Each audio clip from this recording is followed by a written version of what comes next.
In 1958, the town of Macon, Georgia, changed forever when voluptuous, voodoo-loving restaurateur Anjett Lyles stood trial for murder.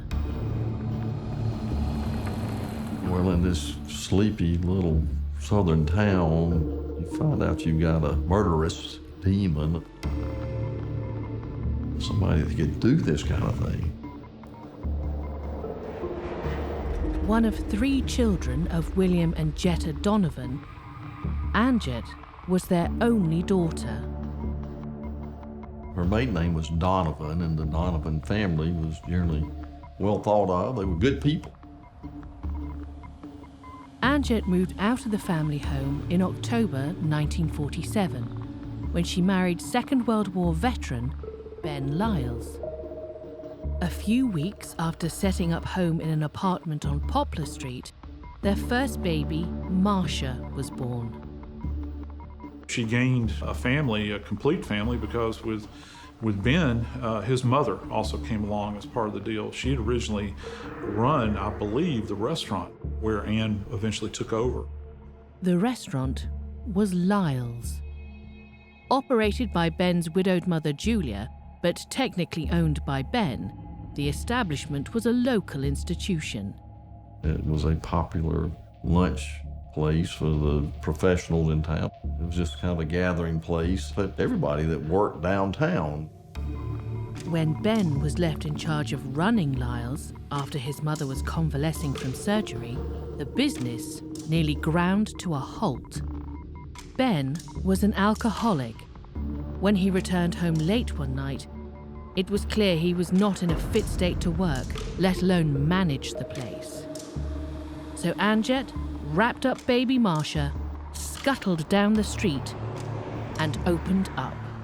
She's fallen in love with the process of running and managing a restaurant, making friends with the general public. In May 1951, Anjett and Ben welcomed the arrival of their second daughter, Carla. In the space of a couple of months, Ben crashed the family car and sold the family restaurant of 30 years for a paltry $2,500. Anjett was incensed. This is essentially her identity now. And now the business is going to be sold. The ability to bring in income into the family is going to be greatly diminished, and therefore she's going to be diminished. Angered by his actions and resentful of their diminishing resources, Anjett's solution was merciless. And her weapon, crippling. She used taro ant poison that you could buy at the hardware store, be readily available to buy. She would have had to have done some research to know about arsenic poisoning. In and of itself, arsenic is odorless, it's tasteless. It seems, on the surface, very, very benign when you see it. And what made it an effective ant killer was the fact that they would take the substance of arsenic and combine it with sugar water. So it's not going to be an unpleasant taste. It's not going to have a metallic taste to it. It's just going to be sweet. The cunning, premeditated, well-planned, calculated evil of hers. You give a small dose of arsenic over a period of time, it will attack the weakest organ in your body, whatever that may be, and it affects everybody differently. Ben's health took a disconcerting turn. He suddenly had chronic nosebleeds. What's going on with his system is that literally his venous system is beginning to shut down. Think about how easy it is to get a bloody nose. As these vessels begin to collapse as a result of these cellular changes, blood will begin to leach out. So he would have chronic nosebleeds. On January the 23rd, 1952, his condition violently deteriorated. He was admitted to Macon Hospital. His extremities were swollen. The feet, the hands, even his arms, very tense to the touch. Many times you'll see this. This is an indication that Ben's lymphatic system had shut down, and also his renal system was shut down. So those systems that are tasked with processing waste in the body essentially are being shut down. So all of the stuff that's contained in the body that in and of itself is toxic is being retained within him. So he can't process urine, his lymph system can't do what it's supposed to do, and it's going to begin to swell. 2 days later, on January the 25th, Ben Lyles was dead. The official cause was encephalitis. Ben's death would have been absolutely horrific. I don't know that there's any scale that we could actually measure it by in human pain and suffering. Horrible gastrointestinal pains. I would imagine for Ben, it seems like it really impacted his neurological system. I can only imagine the pounding headaches that he had. Horrible, horrible way to die. By the time she was 26 years old, Anjett had chosen to be a widow, but an impoverished one. To save money, she moved back in with her parents, who had since downsized to a bungalow on Vineville Avenue. Her lonely mother-in-law, Julia, was a frequent visitor. The 3 adoring grandparents ensured toddler Marsha and baby Carla were always cared for when Anjett went to work. 3 years later, Anjett, with the help of a $12,000 bank loan, bought back the same restaurant Ben had sold. On April 4th, 1955, it opened and was renamed Anjett's. She's running this restaurant in downtown Macon, about a half a block from the courthouse. Anjett had sort of a big personality, and people like to go there and interact with her. It's kind of a social thing to do, to go to Anjett's restaurant. And it was very popular, and so she was pretty well known in the community. Among the customers were airline pilots and a future husband for Anjett. Macon was kind of a hub. The airport was a regular landing spot for major airlines. Anjett actually met Buddy. He was a pilot for one of the airlines, and he would come by on his stopover, and he would have lunch at Anjett's diner. 26-year-old Texan Buddy was born Joe Neil Gabbert, and he was smitten. Buddy was taken under the spell of Anjett.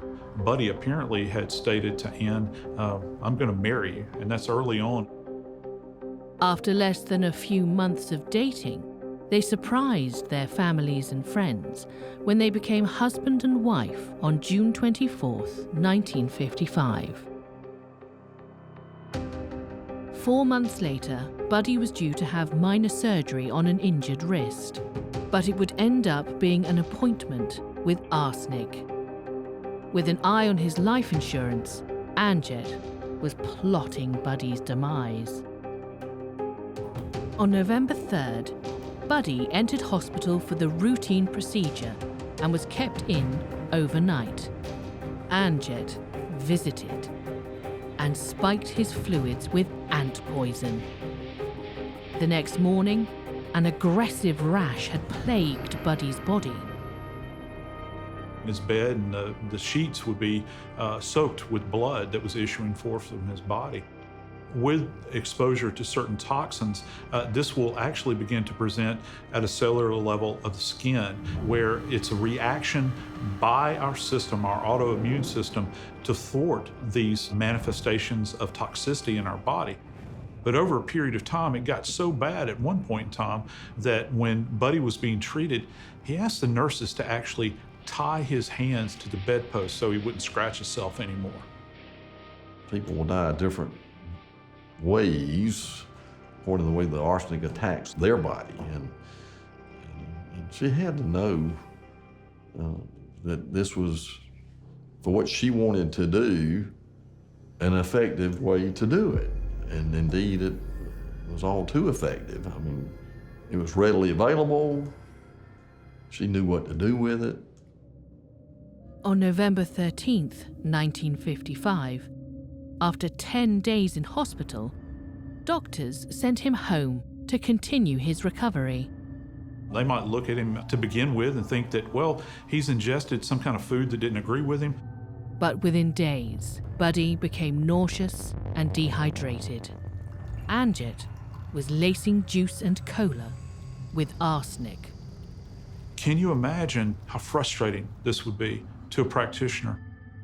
You're standing over this patient who is screaming out in mortal pain. They're convulsing, and there's nothing that you can do in order to relieve it, particularly if you're not fully aware of what's killing this individual, and the patient is literally dying before their eyes. Less than a month later, Buddy Gabbert was dead. The community, their hearts are just going out to this poor woman who's now twice widowed. She's got 2 small children. She's having to support her mother-in-law from a previous marriage. Daughters Marsha and Carla adapted to life without a father figure. The kids often come to the restaurant and play among the tables and the chairs, and the staff all knew the little girls. And the mother-in-law had been there for years and years. Even after the transition had taken place, this was the life that the mother-in-law had known. So she would even be there in the afternoon. So she would tend to these children while Anjett ran the restaurant. But 18 months after losing their stepfather, the 2 little girls would be caring for their grandmother, Julia, who was the next to become distressingly ill.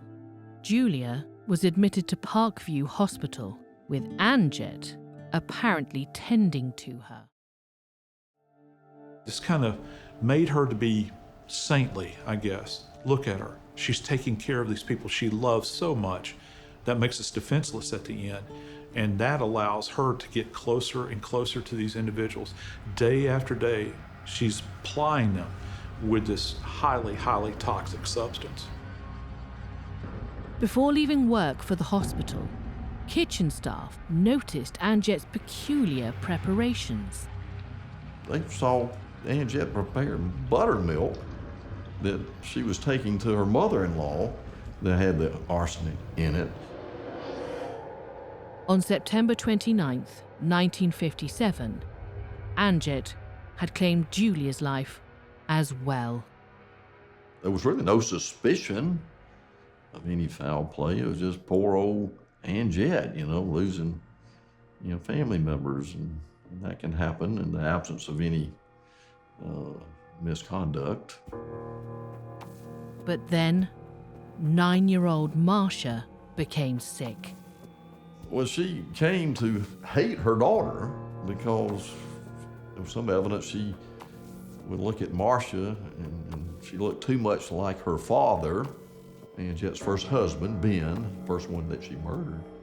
And she would be very abusive towards Marsha, even before she started poisoning her. It was a tragic situation. She's got a non-productive cough, which is an indication that she's having respiratory difficulty early on.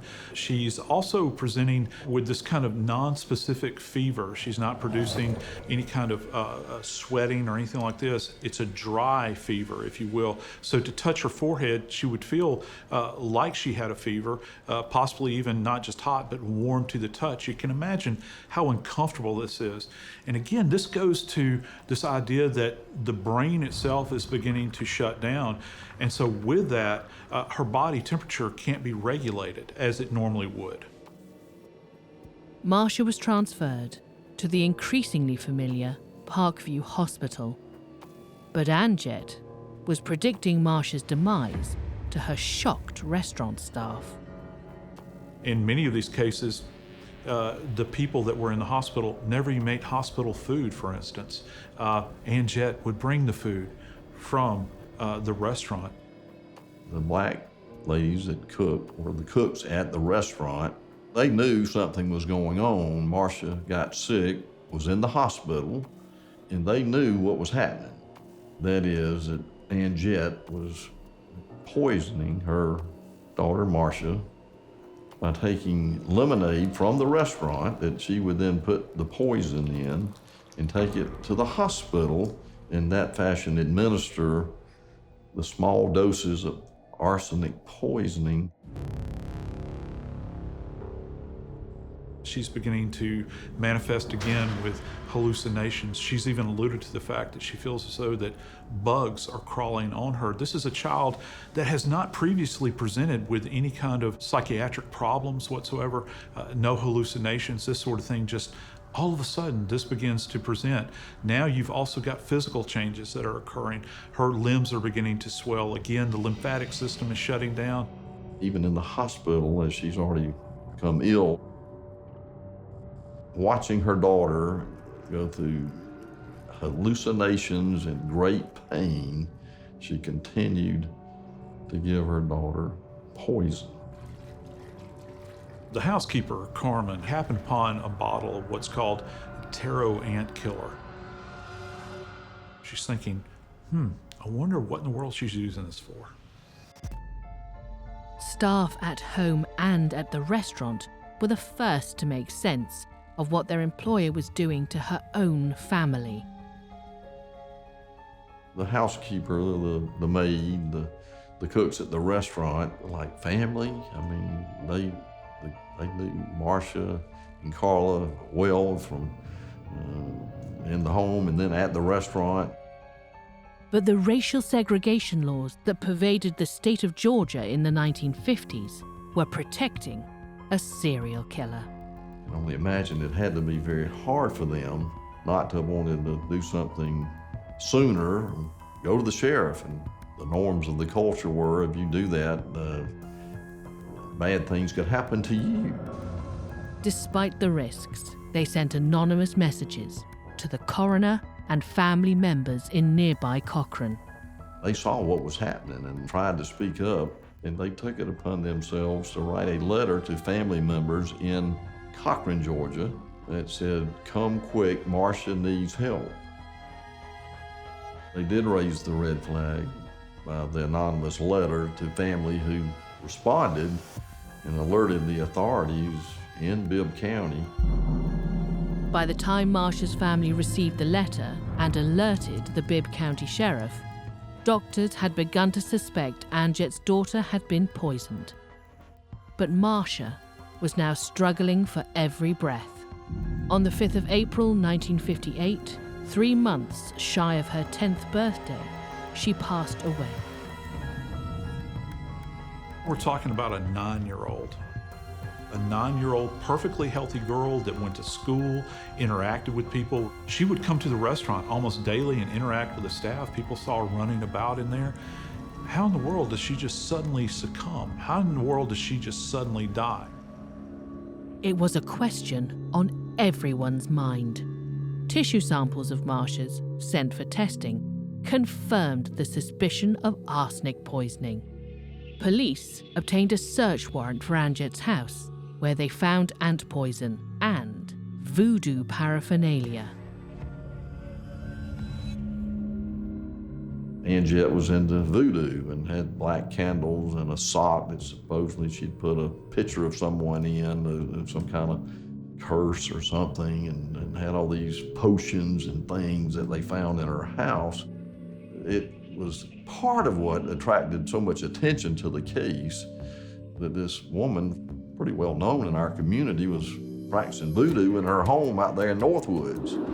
On Tuesday, the 6th of May, Anjett Lyles was arrested on 4 counts of murder. You can only imagine the horror of Carla felt when her sister died, the death that she died, and shortly thereafter her mother was arrested for that murder, and then the investigation quickly reveals that she had also murdered Carla's father, a stepfather, her grandmother, and then her sister. It's hard to imagine what she went through. Following the exhumation of Anjett's husbands, it turned out that they had been exposed to arsenic as well, which leads them to believe that she had been doing this for some time. Let's keep in mind, her count was 4 people. 4 people that she had in her immediate circle, that she could ply them with this poison day after day after day with the food she had prepared for them. This case had a huge impact on our community. I've talked to people over the years that had a child that was a friend of the Lyles daughters, Marsha and Carla, that ate at the restaurant. I mean, afterwards, everybody was wondering, has she tried to poison me too? There was a lot of fear in the community that she had maybe tried to poison other people. William West was the Bibb County Solicitor General. As it turned out, Mr. West had a conflict by a distant relationship to Anjett that caused him to disqualify himself and turn the matter over to the Attorney General of the state, who then appointed my father, Charles Adams, and Hank O'Neill, who had also been a prosecutor, to be special prosecutors in the case of the state versus Anjett Lyles. For my father and Mr. O'Neill, his law partner, I mean, it was a huge case. Bill Adams' father, Charles, and Hank set to work gathering evidence against Anjett. On Monday, October the 6th, 1958, 32-year-old Anjett Lyles was called to trial. One of the obvious questions is why?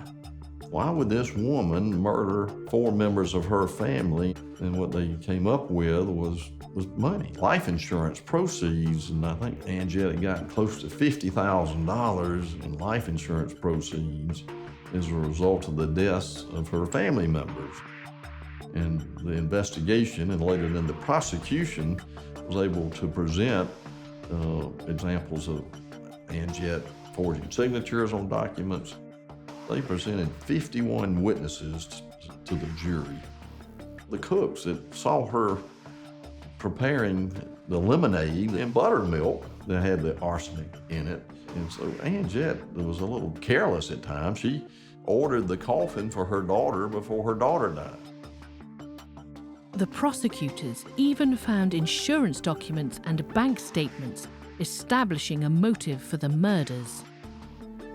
This is what drove Anjett to murder her family members, essentially. Her first husband, her second husband, her mother-in-law, and her daughter. She took their lives over money.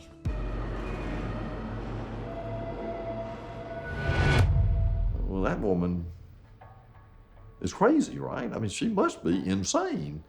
And yet the insanity defense was really not raised at trial. I mean, from a prosecution standpoint, that just invites this insanity angle. And as far as they were concerned, Anjett was not insane, she was just evil. The prosecution sought the death penalty. On Monday, October 13th, the courtroom awaited the jury's verdict. I think the jury was only out about an hour and a half. The jury found the way they did, she was subject to the death penalty, and in fact, the death penalty was imposed by the trial judge and set a date for Anjett to be executed, put to death by electrocution. And Georgia had never executed a white woman. After a failed appeal, Anjett's fate looked sealed, but there was one last avenue. The defense lawyers asked the governor to appoint a sanity commission, who then examined Anjett, examined the records, and concluded that she was, quote, insane. With that finding by the psychiatrist, the governor then signed an executive order that did not commute Anjett's death sentence, but basically puts it on hold that as long as she is considered insane, she cannot be executed under Georgia law. My dad and Mr. O'Neill, the 2 special prosecutors, they were very upset about that.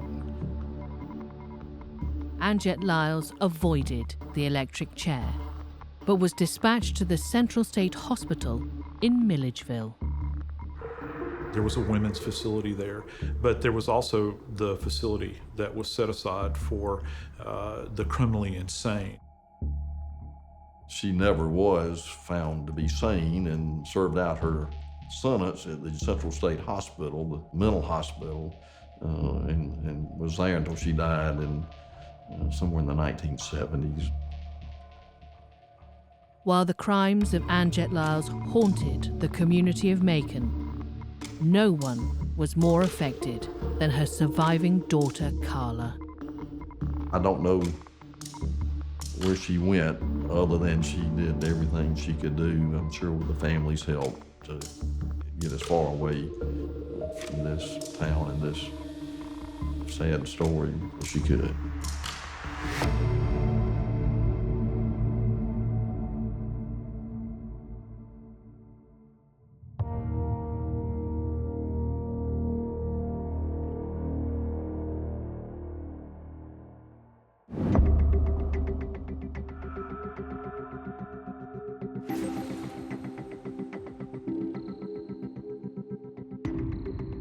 You could tell just by looking at his body that he died an extremely painful death.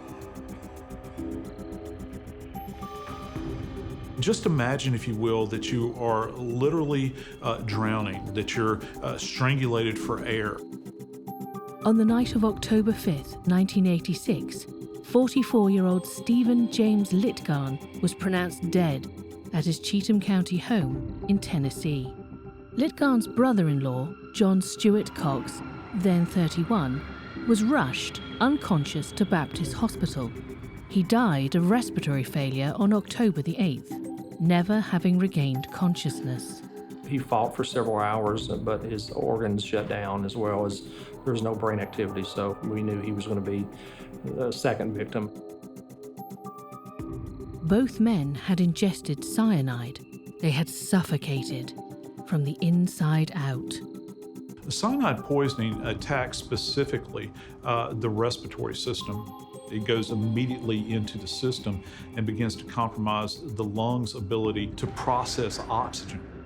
Even our cells require oxygen. Imagine the brain, the heart, the lungs, these sorts of things that require an uptake of oxygen constantly to function appropriately. But this interferes with the cell's ability to process oxygen. So it's highly toxic, highly lethal, and it happens in very short order. Litgarn and Cox had both fallen ill at a family gathering. I was contacted by Sheriff Doris Weekly that a death had occurred and that there was another serious injury involved at a home in Cheatham County. And one individual there was deceased and one was still alive, but barely.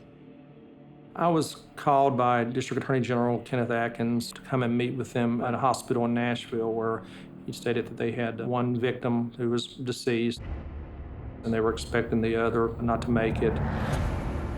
Steve Litgarn and John Cox had eaten dinner that night with their wives, Linda Litgarn and her sister, Sherry Cox. They had gone to a movie that afternoon, is what she told us originally, and then they were going to have dinner at their house, and that took, I don't know, sometime after 5 o'clock in the afternoon that they met there. They had spent some time together, ate dinner.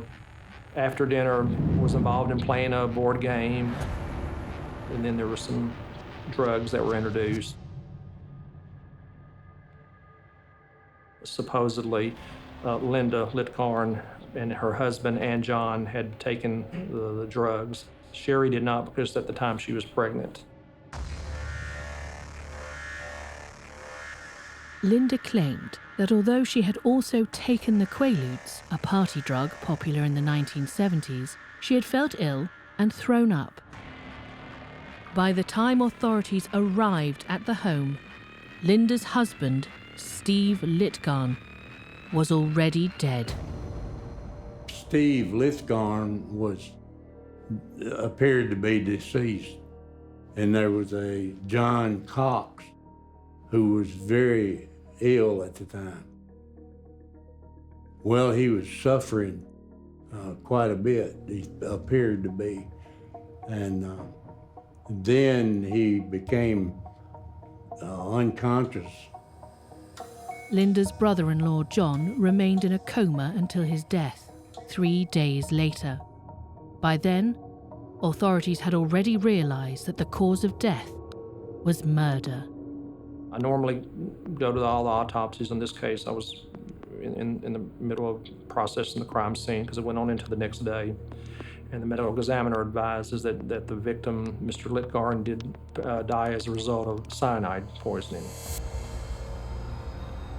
So that turned another direction because that tells me, more intentional.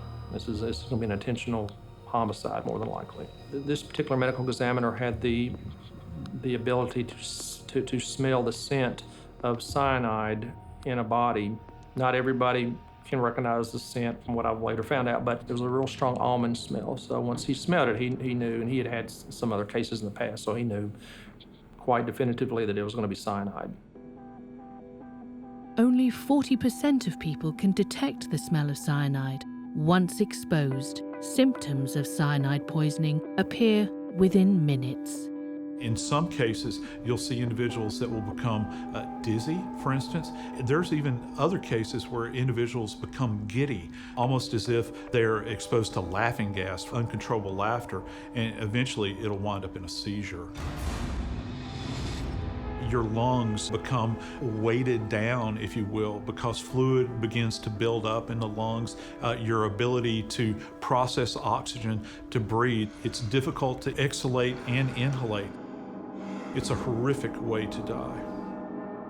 What early on happened at the scene, after interviewing the EMS personnel and everyone else, there were some inconsistencies that popped up real early.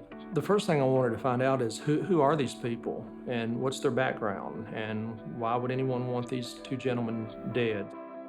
John Cox and his wife Sherry were young, seemingly happily married, and expecting a child.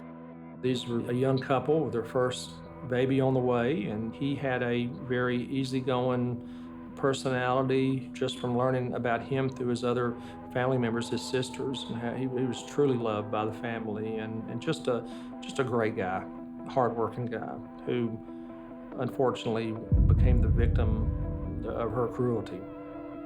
Steve and Linda had not been married that long.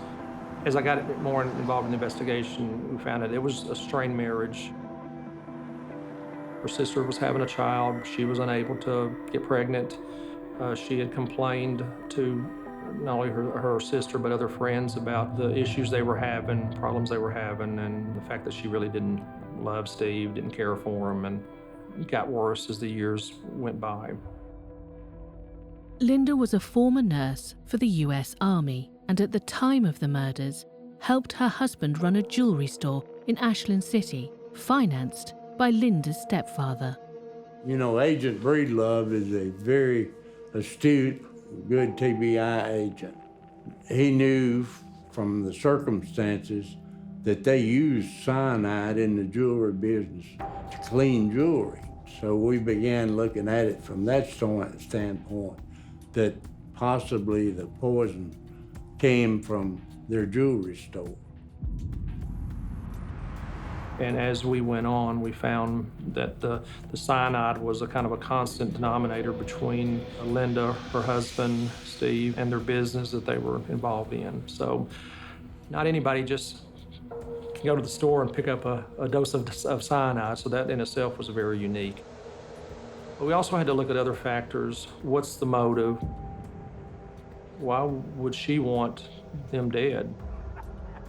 Shortly before their deaths, Linda had taken out insurance policies on both Steve Litgarn and John Cox. They were both, at that time, $150,000 apiece. And Sherry, the sister, had no knowledge of her sister purchasing a life insurance policy for her husband, which is a little bizarre. And also, the following Monday morning, Linda was contacting the insurance company 10 minutes before they even opened their office. Linda's account of the event and her behavior during the investigation continued to raise red flags. Once we got into it, more things started coming, and then it turned into a true web of deceit on the part of Linda Litgarn. Linda had advised first responders that she had taken 2 capsules and then threw them up. Later on, when she got into the ambulance, as she was questioned a second time, then she said she took 4 capsules. Toxicology indicated there was no cyanide in her system, nor were there any pills found where she said she, threw them up. As well as the inconsistencies in her story, her behavior caught the attention of the investigators. She didn't seem very upset about it, to be honest with you. She would only get upset when she was around her sister. And so that was strange how she was reacting to it. She was very calm and not emotional at all, as opposed to her sister, who was very emotional in a state of shock. It was hard for her to even talk to me. We had Sherry, who, in my eyes, was a true victim. I mean, she showed all the indications of one who's lost a loved one that she adored. And then we had Linda, who really didn't show much emotion. The investigation found cyanide powder in several rooms of the Litgarns' home, and receipts showed that Linda had previously bought empty pill capsules. Her inconsistencies were the main evidence we had, and the fact that she had access to cyanide poisoning, and the fact that over a period of time they weren't getting along. And I think she was looking to get out of the marriage, and that's what appeared to us. The thing about people who try to cover up, who lie, many times they don't remember their lies, and so they will say something later on down the road that's inconsistent with what they earlier said. And this is what was happening in the process of this investigation. On October 23, 1986, Linda reportedly opened a letter addressed to her husband. In it, a man named Darrell mentioned supplying Steve Litgarn with the Quaaludes. Linda stated that Darrell was an acquaintance of her husband's and that she had met him only once. On October 28, Linda called the Cheatham County Sheriff's Office to report that she'd been assaulted in her home.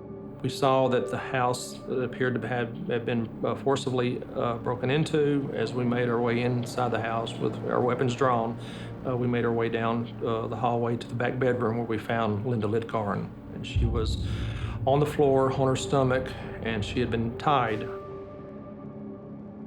Hog-tied is what we call it, where her hands were behind her back and her ankles were tied and pulled up. And so I did ask her who did this and how did she call 911. She did state that she was able to dial 911 with her tongue, pushing the buttons, which seemed a little bizarre. Litgarn stated that one of her attackers was the man responsible for Steve and John's deaths. Once again, her story was riddled with inconsistencies. During the course of processing the scene, she did state that this Darrell individual came to find some audio tapes between her deceased husband and this person, and that's the reason why he was there, and that he had taken 7 cassette tapes of conversations about the manufacturing of drugs, along with a few other items. And Darrell's name came up yet again, in unusual circumstances. I was able later to learn that when she was in the Army in Germany, that she was also involved in an incident in which she was tied up, hog-tied. She was found in the back bedroom by her then former husband, and her severed finger was laying on the kitchen counter. And she claims that this individual named Darrell, Anthony Darrell, came and paid her a visit. We learned that after the fact. We also corroborated that with the sister, that she did cut her own finger off. On October 29, 1986, Linda again contacted police to hand over a small box of powder she claimed she found in her husband's car. She later said it was found in a kitchen cupboard. We were at the point where now we needed to ask Linda if she would polygraph because there were some inconsistencies. So that was going to be our way in to go from interview to interrogation. We really didn't have, at that point, enough evidence to charge her, but we were right there on the outer edges. And so we polygraphed her. She took 2 controlled polygraph tests and was deceptive in both, and especially when asked if she was responsible for the death of her husband. She was deceptive in her answers. By now, Sherry Cox could no longer deny that she suspected her own sister of killing her husband. We didn't want to just come right out early on and say your sister, but she saw enough of what her sister was doing that she cooperated with us all the way through. Over the months this went, she finally came to the conclusion my sister was involved and she's responsible. And so now she was sure that she was responsible for her husband's death as well. On February 26, 1987, Sherry Cox finds the reportedly stolen cassette tapes and a gun in Linda's house and delivers them to police. It was at that point that my interview went from interview to interrogation. She did admit lying about some things, but she still maintained she wasn't involved in his death and all. But there was the inconsistencies were really building up, and the deception was getting more detailed on her part. I was at this point accusing her, and once I got into the accusatory stage with her, she totally shut down and went catatonic on me. She sat there and stared off into space. She had a cigarette in her hand, and she literally let the cigarette burn all the way down to nothing, but there was no response, no movement, no nothing. And so this went on for quite a while. And so she just basically shut herself off from us, and it was quite bizarre. I interviewed anybody and everybody who came in and out of her life. One of the things that was consistent with Linda Litgarn is she was deceptive. She lied to everybody. On June 15, 1988, Linda reports being attacked at her workplace by Anthony Darrell. The description she gives of her assailant is different to the description she gave in her previous report. On June 20, Linda again contacts police to say that her attorney has received a letter. The 5-page letter is signed Melody Darrell and details Steve's homosexual relationship with Melody's husband, along with accusations of a drug manufacturing partnership. During this investigation, the Nashville police learned that there was a co-worker who was somewhat nosy and keeping up with what Linda was doing. She was doing something secretive in the office, according to the co-worker, and she was able to uncover a couple of pages of words and different type of unique words that were used. And the words corresponded with the same words being used in this letter that was sent to the attorney. I went to the office and interviewed the employee as well, and we were able to also remove the typewriter that Linda used, and we found in the typewriter and the type ribbon was the whole complete letter that was sent purporting to be from Melody Darrell. That also kind of tightened the noose, so to speak, where we were really getting close, and we decided at that point, about 13 months later, we had enough facts together that we proceeded to the grand jury and presented all the evidence. On the 18th of November, 1987, Linda Sue Litgarn is indicted on charges of first-degree murder of her husband, Stephen Litgarn, and her brother-in-law, John Cox. On the 9th of January 1990, she pleaded guilty to all charges. While we were picking the jury, they approached us and wanted to enter a guilty plea. And so we agreed to accept a guilty plea, and they pled guilty on the day of the trial started. It meant a life sentence, in penitentiary, which I understand from Agent Breedlove that she is still there. But that has been 30-something years ago. Since 1990, Linda Litgarn has been serving a life sentence at Mark Luttrell Correctional Center in Memphis, Tennessee. Linda Litgarn's poisonous crime left 2 men dead and a child to grow up without a father. She has had her child. She went through any grieving spouse would go through in losing someone like that. And they were young and they were starting out, and she was so in love. There was such a true loss, emotional loss. At the end of it, she wanted her sister to pay for the crimes she committed. But it's just like yesterday that this happened, and especially to the family members. And that's the hard part, is seeing that process after all these years, that it doesn't, family members, they move on, but there's this hole, this just true hole in their part of their being, because they lost a loved one like that.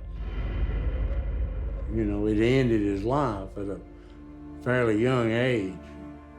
And you know how that has to be with people that are expecting to live for several years and they're taken away like that. It would be an impact on anybody that loved him.